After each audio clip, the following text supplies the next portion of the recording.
Leningrad முற்றுகை 1941 ஆண்டு September 8ஆம் நாள் இரண்டாம் உலகப் போரின் இருண்ட அத்தியாயமான லெனின்கிராட் முற்றுகை தொடங்கியது.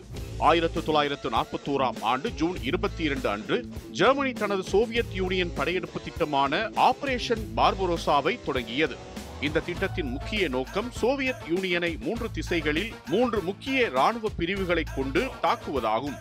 வடக்கு ராணுவப்படை பால்டிக் நாடுகளின் வழியாக லெனின்கிராட் நகரை நோக்கி முன்னேறுவது என்றும், மத்திய ராணுவப்படை சோவியத் தலைநகரான மாஸ்கோவை நோக்கி முன்னேறுவது என்றும், தெற்கு ராணுவப்படை உக்ரைன் வழியாக காக்கசஸ் பகுதியை கைப்பற்றுவது எனவும் திட்டம் தீட்டப்பட்டது.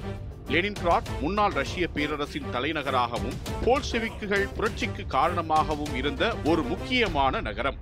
இது லெனினின் பெயரால் அழைக்கப்படுவதால் இந்த நகரத்தை கைப்பற்றுவது ஜெர்மனிக்கு ஒரு பெரிய அரசியல் வெற்றியை கொடுக்கும் என்று ஹிட்லர் கருதினார். பால்டிக் கடலில் உள்ள சோவியத் கடற்படைக்கான ஒரு முக்கியமான கடற்படை தளமாக லெனின்கிராட் இருந்தது. இந்த நகரத்தை கைப்பற்றுவதன் மூலம் சோவியத்தின் பால்டிக் கடற்படையை முற்றிலுமாக முடக்க முடியும் எனவும் ஹிட்லர் கணக்கிட்டார். ஆபரேஷன் பார்பரோசா திட்டத்தின்படி வடக்கு ராணுவ குழு பால்டிக் நாடுகளின் வழியாக மிக விரைவாக முன்னேறி 1941 ஆண்டு செப்டம்பர் 8 அன்று லெனின்கிராட் நகரை முழுமையாக சுற்றி வளைத்தது. ஜெர்மானிய படை நகரத்தின் அனைத்து விநியோக பாதைகளையும் துண்டித்தது. உணவு மற்றும் குளிரின் காரணமாக மக்கள் உயிரிழப்பு ஏற்படும் என்றும், இதன் மூலம் மக்கள் எதிர்ப்பு உருவாகி சோவியத் யூனியனை பலவீனப்படுத்தலாம் என்றும் ஹிட்லர் கருதினார்.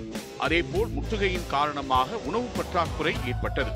மக்களுக்கு நாளொன்றுக்கு 100 கிராம் ரொட்டி மட்டுமே கிடைத்தது. 2 ஆண்டுகள் 4 மாதங்கள் 17 நாட்கள் நீடித்த இந்த முற்றுகையை சோவியத் படைகள் 1944 ஜனவரி 27 அன்று முறியடித்தன. சுமார் 900 நாட்கள் நீடித்த இந்த முற்றுகையின் போது பட்டினி மற்றும் குளிர் காரணமாக மட்டும் 10 லட்சம் பேர் வரை உயிரிழந்தனர். மிகவும் நீண்ட கொடூரமான முற்றுகைகளில் ஒன்றாக லெனின்கிராட் முற்றுகை வரலாற்றில் பதிவானது.